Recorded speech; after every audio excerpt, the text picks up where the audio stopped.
about 17 and a half, 18 hours. Try, yeah. Sharon, we can go ahead and get them let in. You gonna make us host? Oh, crap. Oh, on it? I guess I need to do that, right?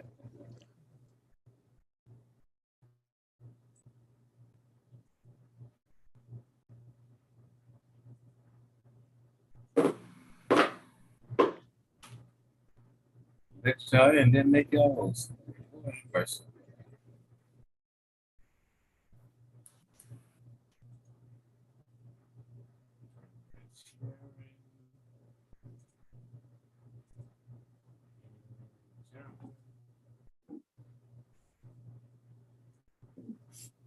All right, I'm doing business.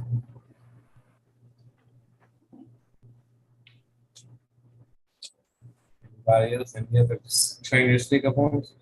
Yeah. Good evening, everyone. Afternoon, everyone. Good evening. Everybody. Rose. Good evening. Good to see everyone again. Everybody should be bright-eyed and bushy-tailed right about now. Evening. In the first week, we want to acknowledge you. Good evening. Hello, everyone. Hello, everyone. Hello. Good evening. This is Dale Falk from the big metropolis of Gladewater, Texas. Hey, Dale. All 6,000 residents. What that at, Dale? Illinois. What that at, Dale? About 2 hours east of Dallas. Oh, just say Dallas. That's what people in Atlanta say. When they're 2 hours away. Yeah, that's what people in DC says, and they live in right outside of Virginia. Okay. So just say Dallas. We want to Okay. know no different. All right. I don't blame you though. Put it on the map. That's why I say Byron, because my husband say put it on the map. That is too funny. He do. When I say Macon, he talking about we don't live in Macon. We don't live in one of Robins. Somebody said that to me last week. They asked me where I was from. I said Jacksonville. It was like Jacksonville, North Carolina. I said, don't live in Jacksonville, North Carolina. I said, there is a Jacksonville, North Carolina, but don't I live there. It's like if there's a Miami, Ohio. Is there really? It I is. never knew that. I never heard that. Yeah. I think it's 2 other Miamis, but I do know it's Ohio. It's a Detroit, Minnesota. Like real right. What is that? There's a Jacksonville, Arkansas, and a Jacksonville, Texas. Oh my. Oh, wow. I didn't know that either. Yeah, I'm only about 30 minutes from Jacksonville, Texas. Wow. Yeah, there's a San Diego, Texas too. Next time you go there, Mr. Falk, let them know that the real Jacksonville in Florida. Okay, I'll reach out. Right. That's right. Their high school football stadium is called the Tomato Bowl. Wow. I'm actually more fond of. I live in Jacksonville, but I'm probably about to move back to St. Augustine. I'm really more fond of St. Augustine. I lived in St. Augustine for 8 years. I mean, I live in Jacksonville, but St. Augustine is really my spot. Yeah.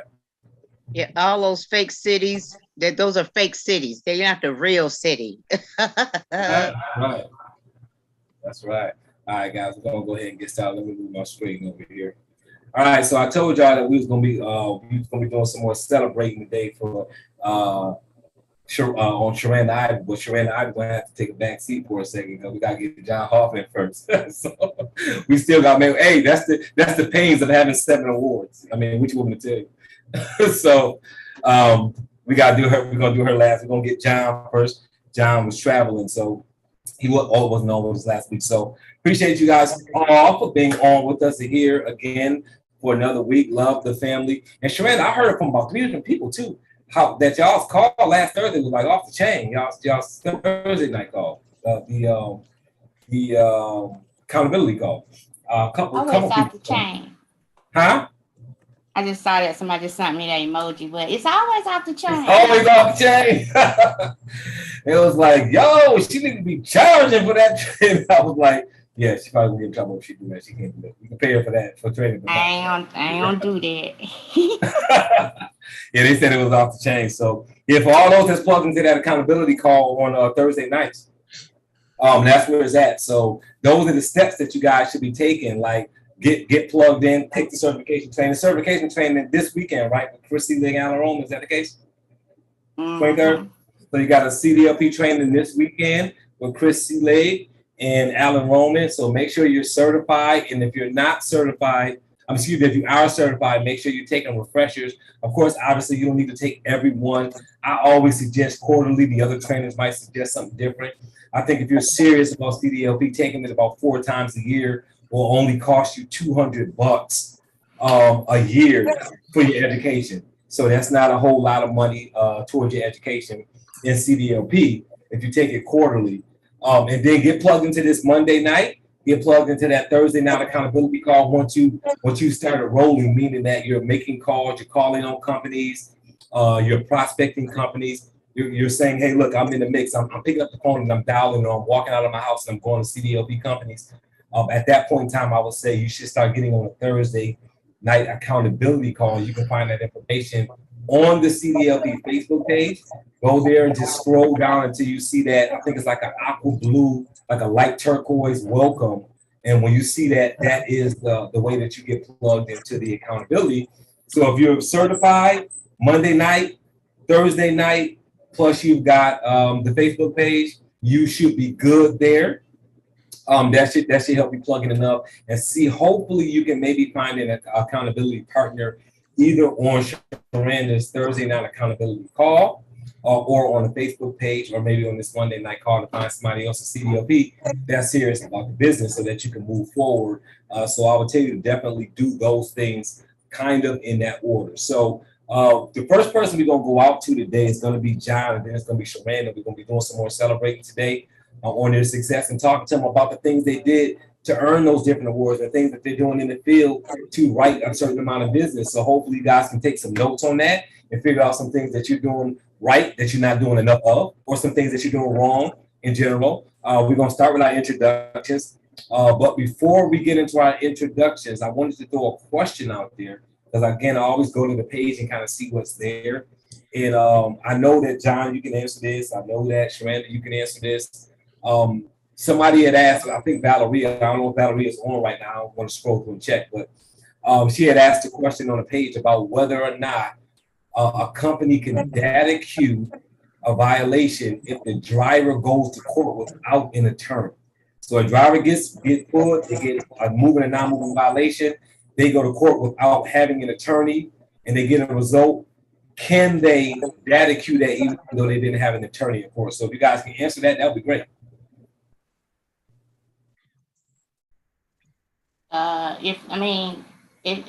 If they get anything changes from the original citation and they get the documentation, it can be data queued. Everybody don't have an attorney, but everybody, the hopes of going to court is to, get it changed, reduced, or thrown out, whether you go by yourself or not. You know what I'm saying? So if it is changed, anything is changed from the original citation, you get the documentation. Yeah, it can be data queued. Yeah. That's my answer.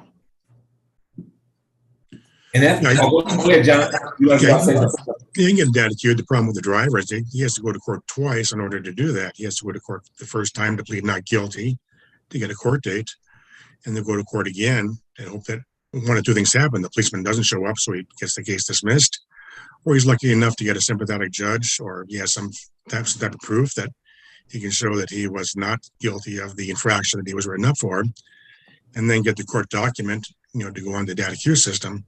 But then he lost 2 days worth of work in order to do that. So it makes you wonder, was he actually smart for doing that? He's actually much smarter to have an attorney go to court for him, and he can be on the road and, making a living. So what did we learn from that? So somebody asked you that question, let them know why it's more important to have our services so that you can go to court with an attorney. So I would definitely say approach it approach it that way. And also, just so you all know, if you don't know on this call, having an attorney in the courtroom doesn't mean they can data Q. Because if nothing changes, like what Sherranda was saying, if nothing changes with the result, there's really nothing to data Q. So the whole point of data queuing is because you're challenging or you've got some evidence or some proof that what the claim was by the officer, you got information that rebuts that, if that makes sense. If you go to court and nothing changes, then there's nothing to data queue. So whether you have an attorney or not have an attorney, if there's a change, it can be rebutted. But like John said, it makes more sense. Why is that driver going to court? Why are they taking a day out of work to go? They got to go to court twice, like John said. If they have an attorney, unless it's required for them to go to court in that jurisdiction, they don't have to go to court even once if they have an attorney. They can just stay on the road, which is really what we like to push. So hopefully that's helpful to you, Ms. Valeria. Thanks for the question, because hopefully it answers that. It answers for other people that may have had that same question as well. So thanks for putting that on page. So we're gonna go ahead and turn it over to Sherranda to do her introduction, and then you turn over to John, and then I'm gonna start questioning John after that. Why don't you just start with John and I'll introduce myself when it's my time to talk. Okay. Do that? Yeah, we can do that. We can do that. John, you Okay. can introduce first. Okay, well, thank you, Sherranda.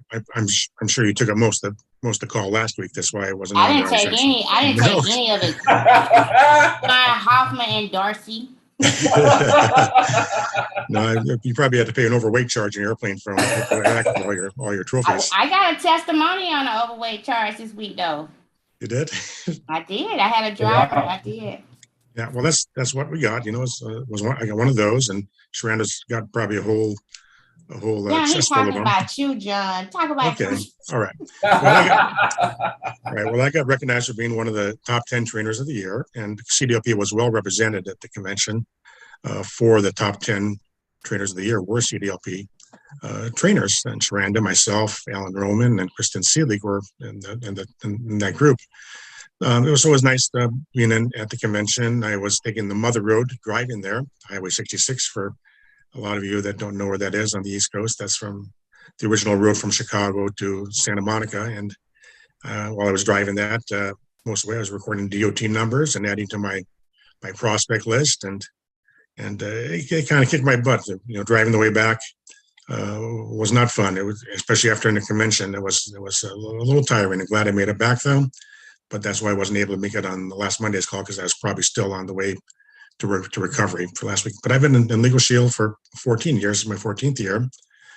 Focus on the CDLP benefit. I mean, because my business that I had at that time had to do with commercial tires, where I was selling commercial tires to truck drivers. And now we give them credit, you know, for their tires, and we got a payment arrangement. And there'd be often times when a driver would tell me, "I'm sorry, John, I can't pay you this week." And I said, "What do you mean? I got to feed my wife and kids too. Why can't you pay me?" And they said, "Because they got tickets. They got negative paychecks from their employers because they got in some of these lease ownership contracts that some of these drivers that got into when they didn't have a truck that was not, you know, clean air qualified. They had to force themselves to get a newer truck, and their truck they were driving was worthless. And so a lot of drivers got themselves into a lot of trouble. And so that's why I kind of gravitated over the CDLP, because I realized what our membership offers to truck drivers is really a dire need for all commercial truck drivers, whether you're long distance or even local. So that's where I hang my hat on, is a commercial driver's license, and intend to do that and meet Sherranda next convention for trainer of the year and do it again. All right, Sherranda, enough of me. Let's go to you, and I'll just be quiet. Oh no, we ain't finished talking to you yet. Oh no. No third. So that's the Trainer of the Year award. Yeah. We want to talk to you about, because obviously, in order for you to become a trainer with the company, you have to be right in good business. You had a really good year last year in CDLP, and obviously went into this year. It just kept rolling over. So talk to us a little bit about what you're doing in the field that's gotten you so much momentum. I mean, I constantly see pictures on the Facebook page of you doing your sit-in enrollments, or what we used to call, I can't think of the name of it now. When we go to the lobby and kind of hang out there, but you're doing it outside with the tent in your socks and all the other stuff that you're doing. So tell us, we've seen your stack of list of companies that you're going after. So I know you said it before, but repetition is key. Well, I got over 50 groups that are truck driving groups, and a lot of them are nice sized ones too. My biggest one is about 700 drivers.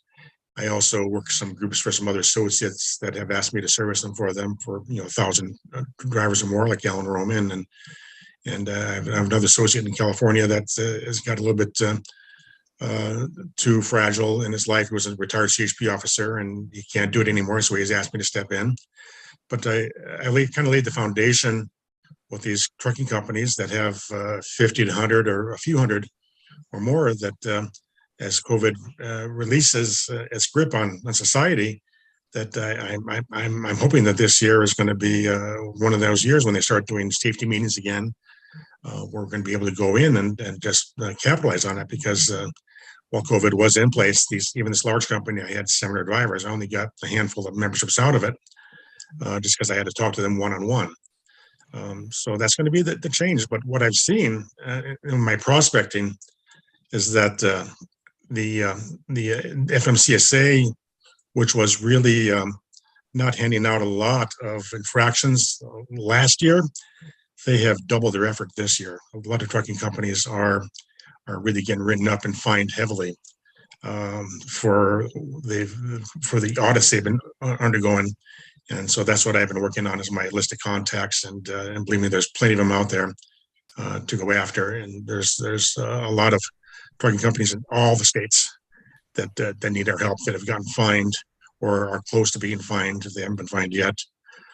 So that's what I've been working on, is polishing my axe, getting my list of clients to go after. And as you can tell by my picture, I haven't shaved since I got back from Oklahoma City. So I've been working really hard on my desk job, and I'll probably be going out next week and just start hitting the asphalt again, and going after the groups I already have in place, and adding some more to it. But if you work hard and get those groups started, even though they don't produce right away, that's kind of a little bit of a foundation for you that you can build on. We might not get them right away, but at least it'll be your group. No other agent, no other legal shield associate can go there. And so that's where I'm going to have my momentum going this year. Be back in topple Sherranda, maybe off the top, but I doubt that. She's going to hang on to that pretty tight.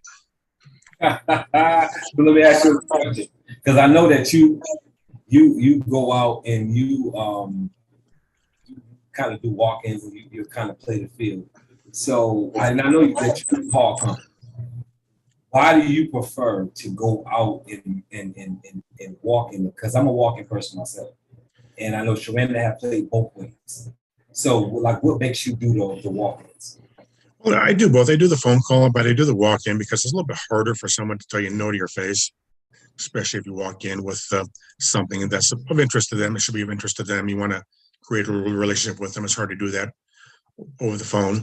I don't like rejection, like most people don't like rejection over the phone. And I remember I was field training with an associate a couple of weeks ago, and the first 8 phone calls were just brutal. It just is like a spirit of the side. And this is not fun at all. Give me my truck and let me go out and visit somebody and shake someone's hand. And so that's the difference. Going face to face is a little more successful for me. You have to really pick and choose, where you go.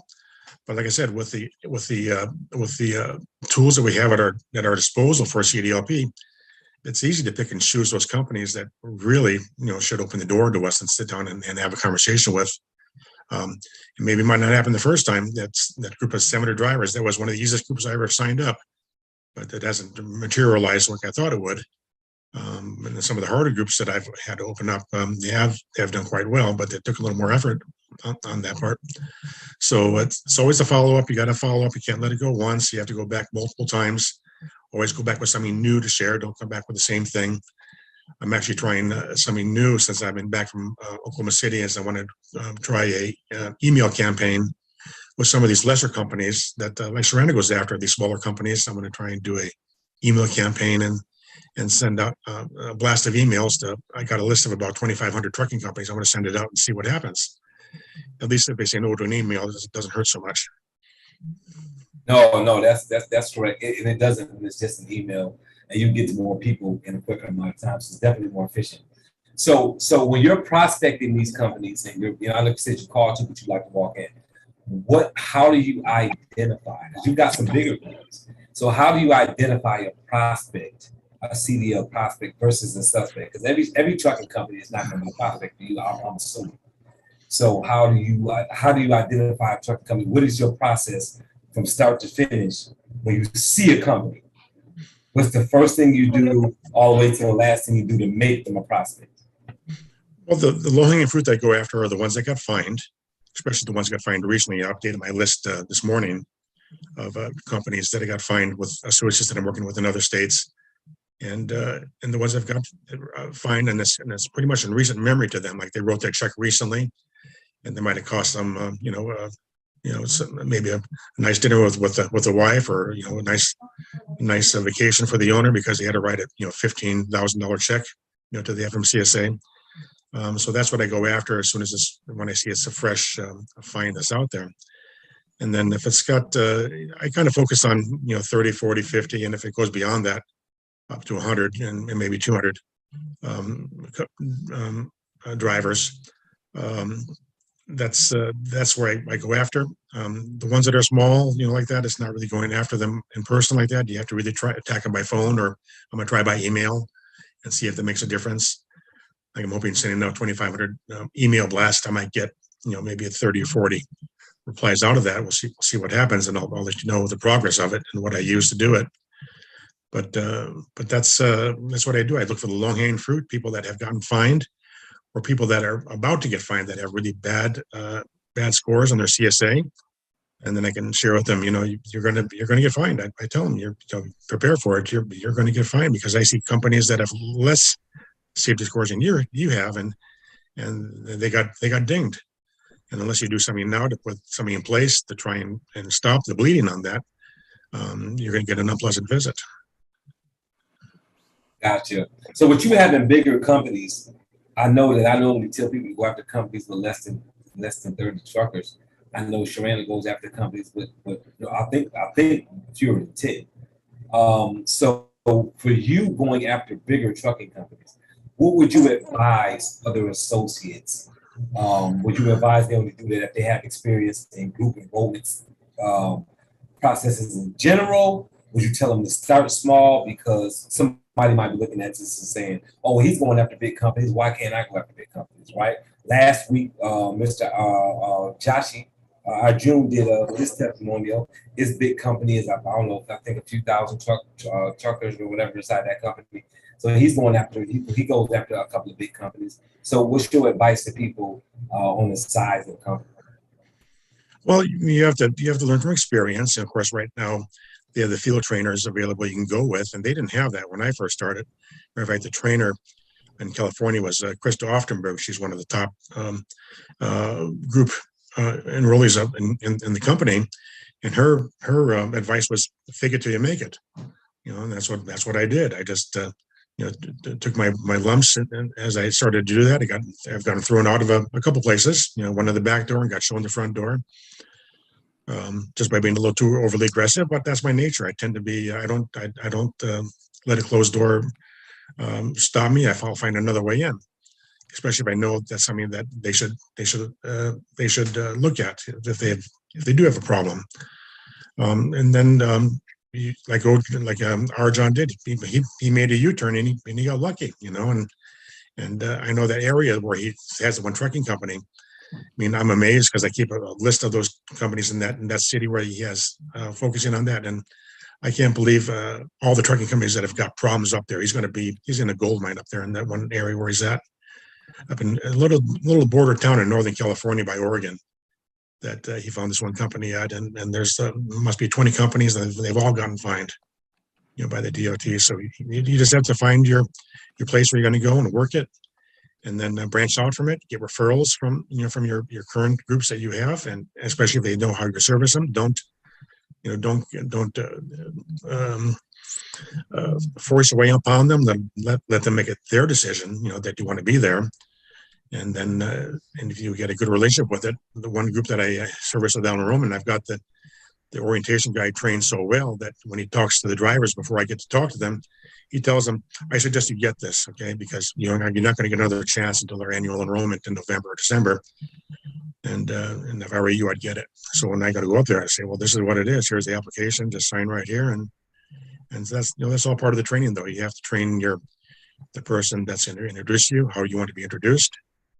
But that's the part of taking a field trainer with you. You get to get all those little jitters out of the way by having a trained field trainer to go with you to address those issues as they come across. Because even Sherranda and I would throw in a curve sometimes once in a while where there's just something that we are not quite ready to answer.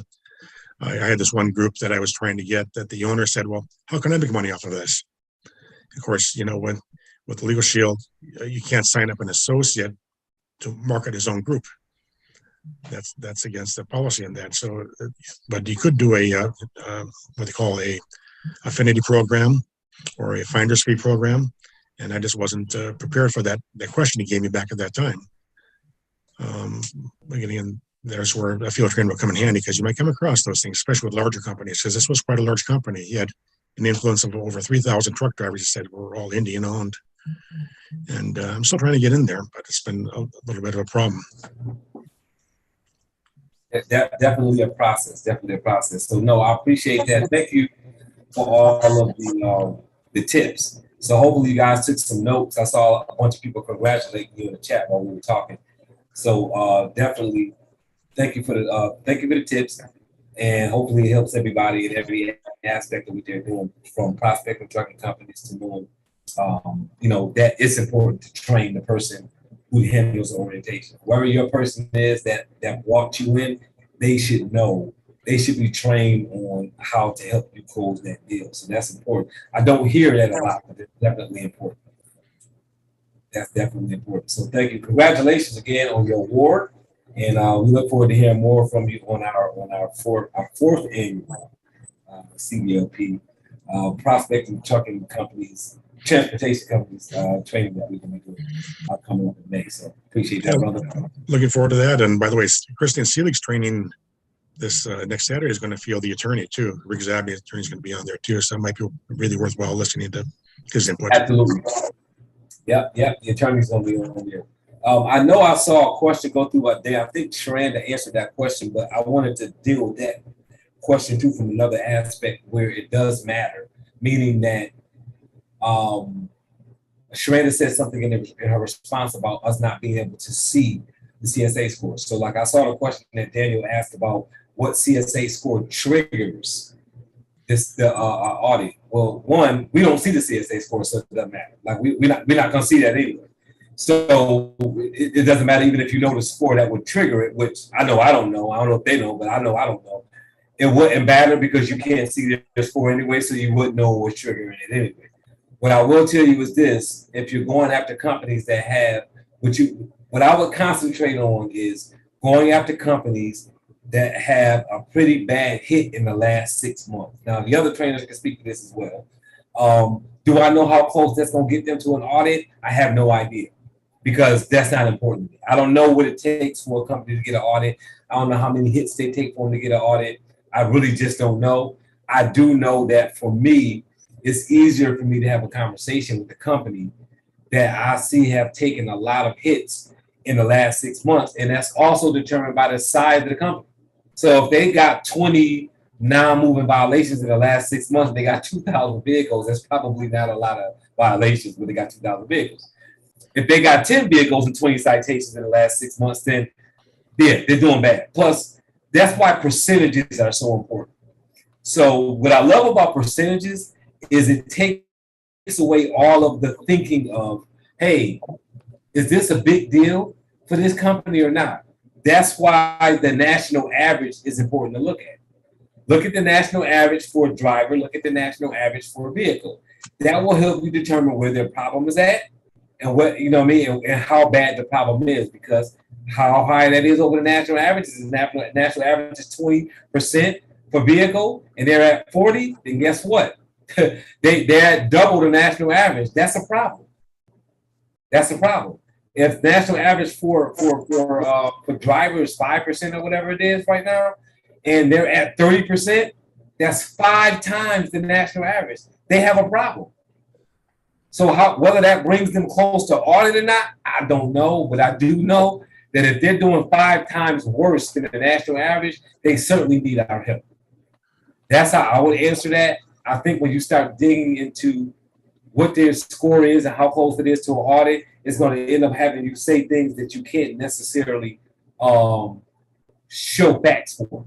And I think you're starting to dig into a place where we don't even need to know all of that to close the deal. And whenever you're doing sales in general, don't worry about unnecessary information. Don't make your sale, keep your sale as shallow as you need to keep it.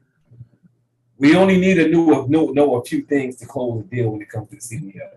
Is one, they got drivers, right? So they're going to get violations and citations moving and not moving.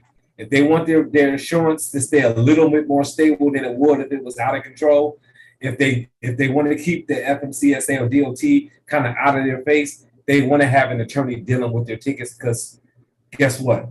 They can't fight their score if they don't have drivers that have an attorney to go to court. That's really our approach. When you start getting into how many CSA points what their CSA score is, now you're delving into another realm that might help you do something, but it's not going to help you close the legal shield deal.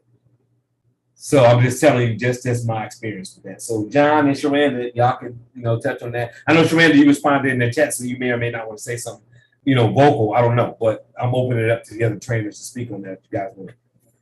He messaged me, but just like you said, those questions right there, our plan doesn't do anything for that. And bringing that to the call, it just makes associates confused, because that's just information that, that it's not necessary for an associate to know, like you said, because if you did know the score and they come back with another question, you might not know that answer. So if, Daniel, if you know the answer, you use it in your prospecting. But bringing those types of questions to the call, because our plan doesn't do anything with that, knowing that.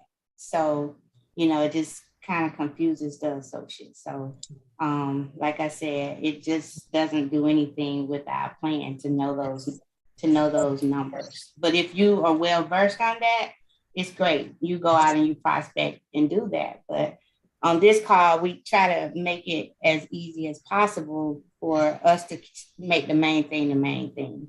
And our CDLP plan helps with those people that are having violations or see it to be preventative. So that's kind of why I intercepted that question, because you just start opening up for some questions that really doesn't matter to prospect here. That's just my take on it. If you know it, use it in your prospecting. But, that just makes people confused here. So.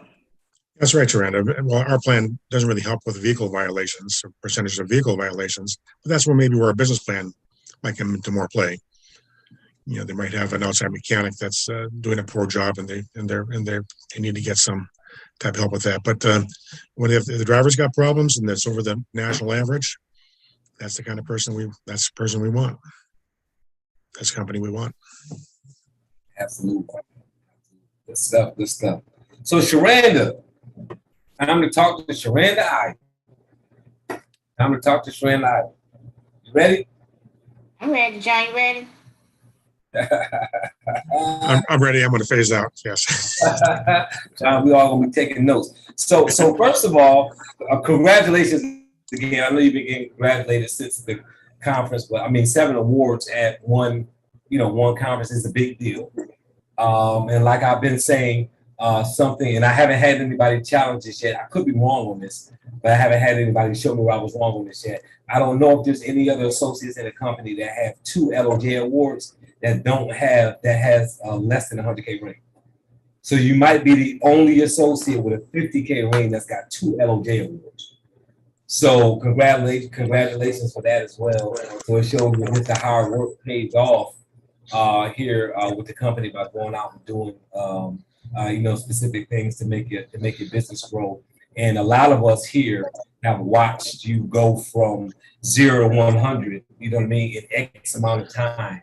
So one, I want to know what awards you got, and then we're going to talk about those awards, because obviously I wasn't there, so I don't know what you received. I know a lot of people know you got awards, but some people don't really know what awards you received at the convention. So if you can first let us know, what awards did you receive? So my first LOJ award, I'll go back to that, was in 2019, and I was not a ring earner. So I got that, and I was not a ring earner at the time. So for this convention, which was the production for 2021, that's what, the international convention does, is award you for the work you did last year, the year before. So I got #1 field trainer for the company, which is a LOJ award, a trophy. So when you're #1, you get the LOJ award and you get the crystal. So the same thing that 2 through 10 got, I got that as well, along with the LOJ award. So we didn't bring that back. We actually had them mail it because it's really heavy. And so my husband didn't want to carry it through while we were traveling, because we had 2 carry-ons. So I got that. So I'm waiting for that one to be delivered like it did in 2019. So I also received #2 in new groups open. So I was #2 in the entire company for opening the most accounts for 2021. And so I got the crystal. I got the crystal for that. I think this is the solution, but it's the crystal. I got #4 in direct sales. And so all my business that I wrote direct, meaning it wasn't connected to a group. I normally put that business on my Ladies of Justice site. So I got #4 in production for the Ladies of Justice division of the company. So I got a plaque for that. They gave a plaque for that. And what else I got? Small group. And so then I got, so, we're Emerald Elite. So I actually went to the Emerald Elite. We had a reception for that. And then I got, from my team, we have a Stone Cipher Player of the Week, and then we have a Stone Cipher Player of the Year. And so I received a plaque for that, which is, the Millions gave us these nice red plaques. So I got that. So, and also I got one for my ring, a 50K ring plaque from the Millions. And then I went on stage also for PC Century. We've been PC Performance. We've been Performance Club since month 1. So 107 months, we've been PC every month in the business. So we got PC Century. We went on stage for Silver Executive Director, first time qualifying for Silver Executive Director. And we went on stage for something else. PC, Silver. I think that's it. PC and Silver. I think those was it. And then we were number 8 with business, the trainer, what is it? Solutions trainer. We were number 8 in the company for a state trainer. That's it.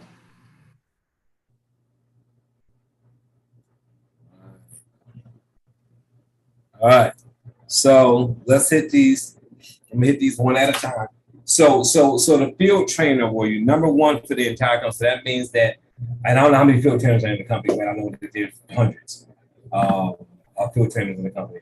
So out of all the field trainers in the company, you were the number one field trainer. So tell me that process, not the process you take with people, but obviously we're going to talk about people, the importance of using a field trainer. I know there's several people here, right, on this Zoom that you helped open groups and done field training things with them.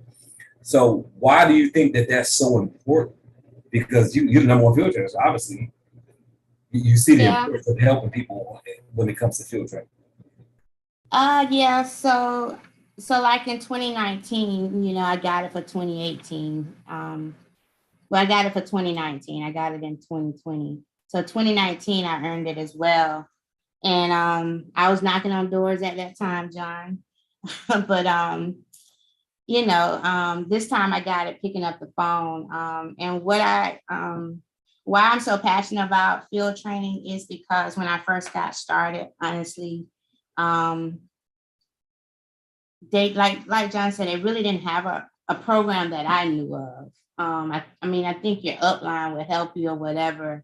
But anyway, it just was a bad experience. Really got. And I know a lot of people have went through that, and a lot of people don't stick around for that. And I think Dunbar, you know, we had this conversation when I first got focused in CDLP. You know, you talked about why you were a trainer, why you became a trainer in CDLP. And you know, it just was some things that you wanted to see. And so your mentor told you to go and be that you wanted to see. And so that was my deal. I wanted to be what I didn't see in the market. And I wanted people to feel like that they could get help. Because like me, I've always been plugged in and always wanted to help, but it comes with a sense of integrity. And you have to meet people where they are. Some people are more needy than others. Everybody didn't start this business and have a business. So people have to learn skills. And I just wanted to be that. I just wanted to support the associates that, you know, because I can remember one year Mr. Edwards was trainer of the year. That might have been the first time I saw those things recognized. And I dreamed of being on that stage. I was like, wow, you know, they didn't bring everybody out. They just brought number one out. And I remember him coming out and I'm thinking, wow, I wonder how you get that, how you be that. And, but however, when it comes to field training, I'm very passionate about it, helping others, because I know there's a lot of people out there want help. And, you know, they may try to connect with somebody who they admire and just don't get that that support that they're looking for. And so I can relate to that individual. And so I never want anybody to feel like that. And then I'm big on integrity. Tell it the way it's supposed to be told. Don't lie. You know, don't do that. And I'm big on that. So it is what it is. So that's why I'm passionate about it. And so, and a lot of people. Let's talk about that. Let's talk about that in the sense of, because one of the issues that we have in the business solutions arena is, and this is another training, we don't have time for that right now, but titles. Right. People receive titles and then somebody says, oh, Sherranda's a field trainer, so I know I can use her to help me open up a group. And that's not always the case. So being transparent. Legal Shield is looking at numbers. So when you apply to be a field trainer, you have to qualify based on numbers, not based on personality, not based on your ability to be able to work with humans. So I want you guys to all understand that. And this is not, I'm not taking a shot at their way of setting it up. I'm telling you that you have to know the process of how a person is selected before you know whether you want to work with that person, because certain things you got to do on your own. Legal Shield is letting you know that they've done enough of their own work to qualify to open up groups to show you how to do it. They are not giving them a personality test. That's something you got to do on your own. Right. So you have to, as an individual, when you're looking for a field trainer, because what I don't like to see is, and I'm gonna pick on you, Daryl. I know, Daryl, you didn't do this. This is not something that I saw Daryl do. I'm just picking on Daryl because I see him up there.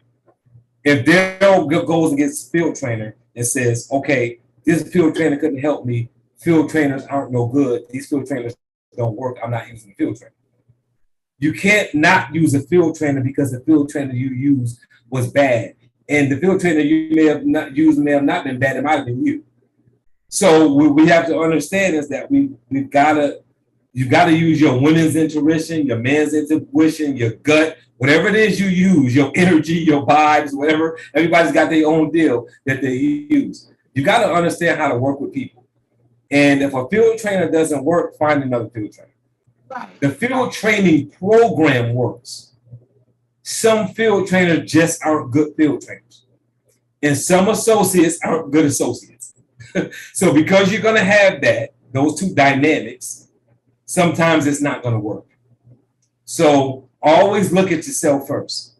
If that relationship don't work, ask yourself because you had to have done something better.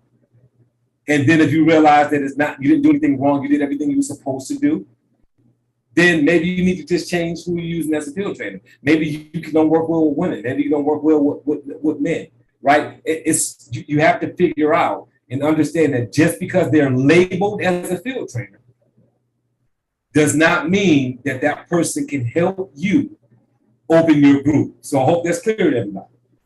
That doesn't mean that. You can tell in the passion with certain people, right? You can hear when they're talking about it, how they talk about being a field trainer, that they really enjoy doing it. Some people kind of just do it because corporate asks them to. And sometimes they do it because they really want to be doing it. So fill that person out because that's your responsibility. You own this business as a leadership associate. So yes, while there's mechanics and processes and procedures that you have to go through to get to a certain place and they say, hey, this is how you generally do a three-way call. As a business owner, you have to know what part is your responsibility to say, okay, this part I have to take upon myself. So I wanted to throw that out there as we talked about field trainers, because being the number one field trainer is not just, I just run around helping people open up groups. Like this all I'm doing. No, there's an art to anything you do. And you got to know how to turn, the field trainer has to know how to turn people down if they don't work with. Everybody's not a good customer.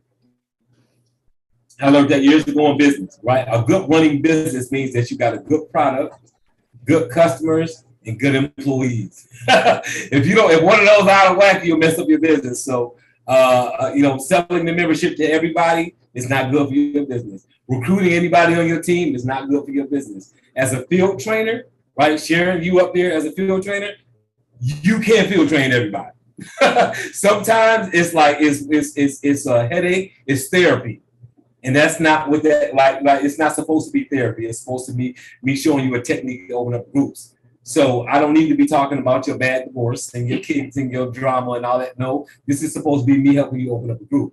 So just keep that in mind. Sometimes it's just not, it doesn't go the way it should go. And sometimes you got to find different people. So wanted to touch on that while we were saying that. So let's go along the line. Groups open. Go ahead. You want to say something, Sherranda? Hold on.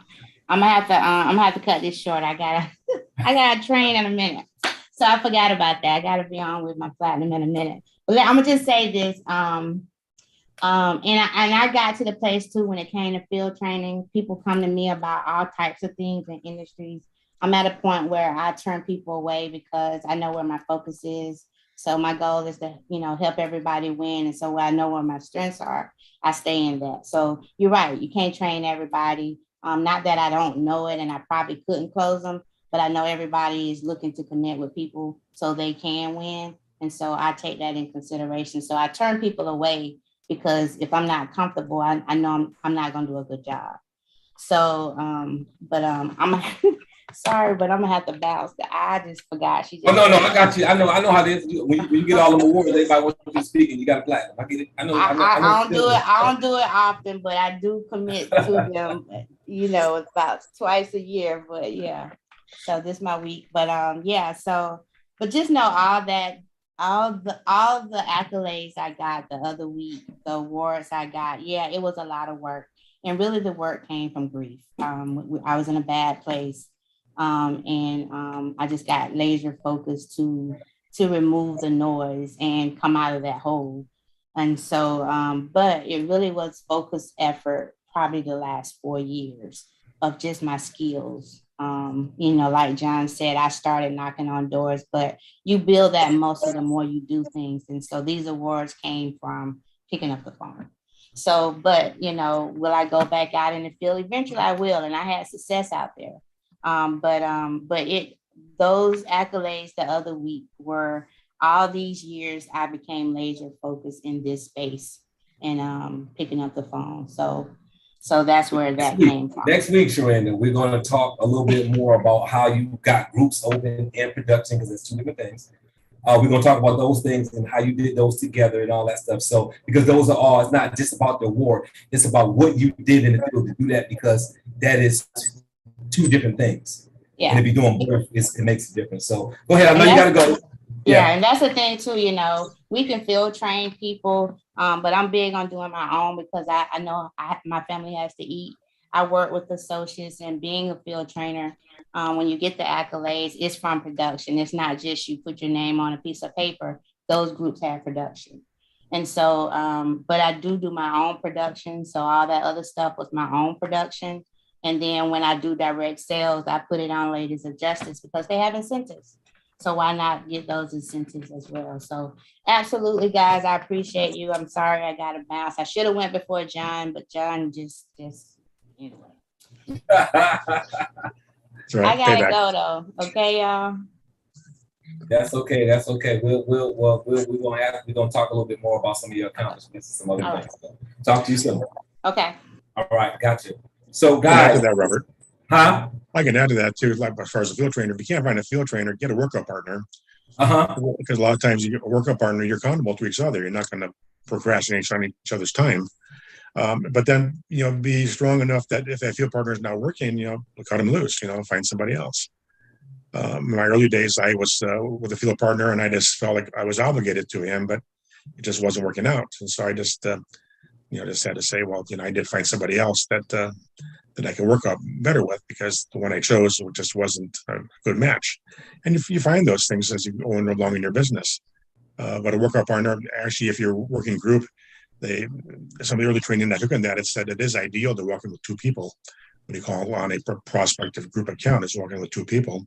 Have one be the, you know, the expert, and the other one just mimic what the prospect is doing. That was some of Bill Geithner's training that he talked about in the early days, about how to sit down with a sit-down meeting with a prospect, and never go alone. It's better to go with two people if you can find a field trainer or a workout partner. Yeah, and that works perfectly. No, that's good, because it definitely takes the punch away too. Because when I used to go in the field with other people years ago with my accountability partner, we would laugh coming out of places when somebody said something slick, or told us to get out, or wasn't interested, or whatever. Just responded in a way that wasn't pleasant. When I was with somebody else, we just laughed it off. You don't take it personal because it's two people. So it is really tough on you to go out and talk to companies, then do it with somebody. Even when it comes to calls, I've actually had people that I was working with, and I'm like, if you're going to make phone calls, this is a tip that you can do with an accountability partner, somebody else that makes calls too, where it'll take away some of the sting and you won't feel alone. So when you guys are doing the Tuesday morning or morning afternoon blitz, you can do that with a workout partner. So let's say that me and Sharon were workout partners. I can say, Sharon, let's Zoom. So Sharon cuts her Zoom on, I cut my Zoom on, I put it on my tablet or my laptop or something, right?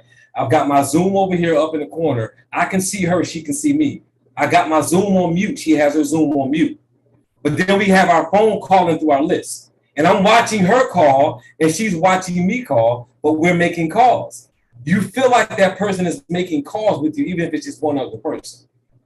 And that's a good technique to do with the person, even if you're not going out. So find you an accountability partner and say, look, are you willing to make calls for an hour a day or 2 hours a day? That person says yes, then y'all get on the Zoom together and just cut the Zoom on. Of course, y'all not going to be on the Zoom, but y'all going to have it up and running so y'all can see each other. And all it takes sometimes is for me to look at my screen and see Sharon dialing for dollars. And I'm over here now, I feel like it's somebody else doing that too. And you wouldn't believe how much easier it is for you to make calls under that circumstance. Little things, guys, that you can do to work through those the call reluctance and that kind of stuff. So if you're not going to go out, but you're going to make calls, do that with somebody. And now, it's not, it's no engagement there, but you feel like there's somebody else there. And then you can talk to that person if you want to and say, hey, let me know when you finish making your call, because I got to tell you something funny that just happened. Somebody may have just said something slick to you, because I can say, Sharon, low, I just called this guy. He just said, boom, boom, boom, boom, boom. And then you laugh and say, yo, this just happened to me yesterday. And now you laugh it off, and then you go back to making calls. And guys, I'm telling you, that really will help you tremendously, because you're not calling by yourself when you do that. So that's a big deal. So I'm gonna go to Sharon before we close out. Sharon, because I know you're a field trainer too, and I know you been doing a lot of field training. You haven't even been a field trainer, I don't think, a full 12 months. And you were still, I think, when you were in a running or something, because I wasn't there, so that's why I don't know. But you were in a running or something like that for field training. Is that correct? Yeah, I made number 6, and I was only 6 months in Legal Shield as of last year, from June to December. And I looked for my trainees because I didn't know how my regional personnel was going to distribute the name list of who requested to be a field trainer. But I looked specifically within my team, my organizational team, of who has trucking companies. So I made it easier for myself, and I just went through the organization. And then if somebody was sidelined to them or anything else, they would put that information out like that on our team called on Sunday nights. We did the same thing. Hey, Sharon is a well-rounded, able-bodied associate. She knows all facets of the business. So utilize her for opening up new groups. If you have anybody that has a home-based business, and they need to know this or need to know that, or even debt collection in their home-based business for landscapers. Definitely. So I'm still seeking out, anything I do on Facebook. That was like, yeah, I thought I saw you, behind one of the pillars, Robert, lurking in the background. But when I came out on stage, I said, these 5,000 that's here in the arena and the other 5,000 to 7,000 that's watching it, they need to know who Sharon Holiday is. So I came out with a little sidestep or whatever. And that's when oh, I remember you was the lady, that was dancing on stage. Yeah. So you all will remember who I was and who I am.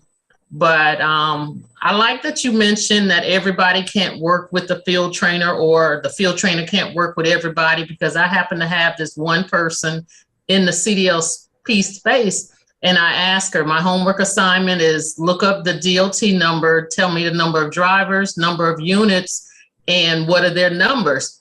I was getting that, hey, here's my name list.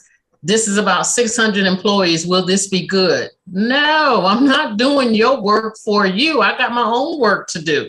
You have to be mindful of that, and that we're working our business also. And, like you, John, Robert, and even Sherranda, we have a calendar lead.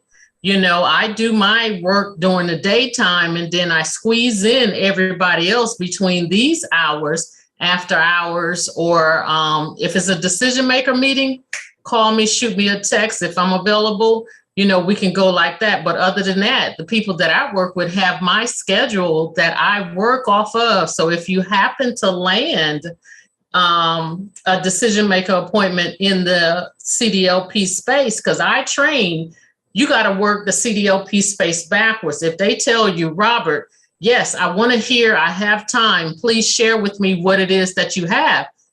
You can't say, I don't know, I got to get my trainer on the line, she's been helping. No. So you have to take that little initiative yourself of what you're going to say. If somebody does say, hey, yeah, I'm ready. John, what do you got? I got 15 minutes to listen to you right now. what do you have? Talk to me. You know, so you have to be prepared also. It's, you know, it's for us to help train you all, get you through the little, you know, the small intricacies with the paperwork and everything. I train paperwork, the second group, but that first group, you just need to know what you're looking for in the CDLP space. And I send you all, you know, whoever I've worked with thus far, they'll tell you, first homework assignment is the 3-year anniversary. And go over that over and over again, because I can't train you everything. That's what those trainers were for. And we have another one coming up. Is it next month, Robert, or is it the month after?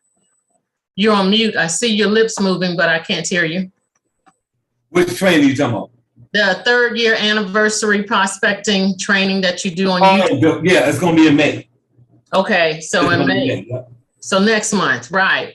Mhm. And that's not for me to train, but I do send people back there and I take it, you know, once a quarter, I go back and look over it.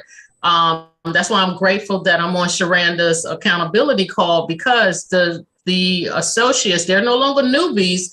They've gone past the newbie stage, but anytime they ask Sherranda a question, I'm all ears, because I have not ran across that. I don't make offering CDLP hard. Hey, my job is to come in and protect your driver's MVR scores and protect your company safety scores, if applicable. That's it. All that other, you know, coloring in between the lines and everything else, oh, that's a little bit too much for me. Just give me that little one sentence and I'm in there and I'm gone. So, yeah, just make it easier on the trainers in order to be able to help you all as the mentors, as the trainees. I'll turn it back over to you, Rob. Oh, that's good. And they have to be, people have to be coachable. Mm-hmm. You know what I mean? When you ask for a coach, be coachable. I mean, it's real simple. You won't believe how many people say, hey, I need training. I need to be trained on something. And then they do most of the talking. So I'll, you know, and as a coach and a trainer, I see that all the time. Somebody will contact me and say, hey, I need some help with something. And then they doing all the talking. I'm like, if you doing all the talking, why did you call me? Like if you had all the answers, you didn't need to talk to me, right? So if you ask for a coach, then be coachable. If you ask for a trainer, to be willing to be trained, so that you can move in that space. And the same thing like trainer, I saw you go from, hey, so where do I get the DOT numbers from? To be a field trainer, right? Helping people open up trucking companies. Right. Because the process works. We know the process works. Some people just don't want to wrap their mind around, this is the process. Well, how come I can't do it this way? How come I can't do it this way? How come I can't do it? Because that don't work. Yeah. A lot of things are theoretical, but they aren't practical. Yeah, that's so like, a lot of things seem like they work, but they don't. We all know the insult. I can't come to your job and tell you how to dip those French fries and not mix them up with the shake machine that's on the left side, you know. So no, it is what it is. There is a system that's involved for opening groups and doing it correctly. So when, you know, we allow 3 times to work with you, when I cut you loose, you know it like the back of your hand. You just got to continue learning of what everything I didn't teach you. So you give them 3 times? You give them 3? That's how you do it? What is the 3? Yeah, I do 3 trainees and that's it. If they come back to me. 3 I thought you said you give them 3 chances. You said you do 3 trainees. I thought you no, 3 new groups open, but I'm so detailed. They sort of get it on the front end. And so my baby birds are there. They're gone off the nest and I got to get new trainees because they was like, okay, Sharon, I got this. Just show me the paperwork and I know, and they go from there. So I don't keep trainees long because being too detailed sometimes, but that's a good thing. Yeah, no, I got you. No, and we appreciate your work. We appreciate you, you know, being a field trainer and then a traveling one because you kind of bounce around. So you'll help in different areas. Oh, yeah, that's true. Thank you. I appreciate it. Absolutely, absolutely. So no, we appreciate that. Guys, thank you so much for being on. John, you want to add anything before we close out, John? There we go. No, I think that pretty much we covered anything about field training and workout partners. I think we covered it pretty well. I would say that the people that have come to me for field training, and I've only had one person actually have their own lead. I've had to supply my own leads just to get them into action mode or get them into production mode. But I don't mind sharing my leads with that because there's way too many people, way too many trucking companies to call on. And I certainly can't call on them all.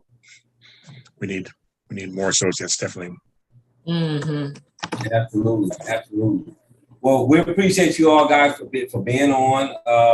We're gonna go ahead and get closed out. Remember this Saturday, Chris Seelig, Alan Roman training together. Also remember Chris Seelig is bilingual. So if you have any groups with Spanish speaking associates, you can always reach out to her to see if she can help you all with that as well. So everybody have a wonderful night. I hope you guys had a great Easter.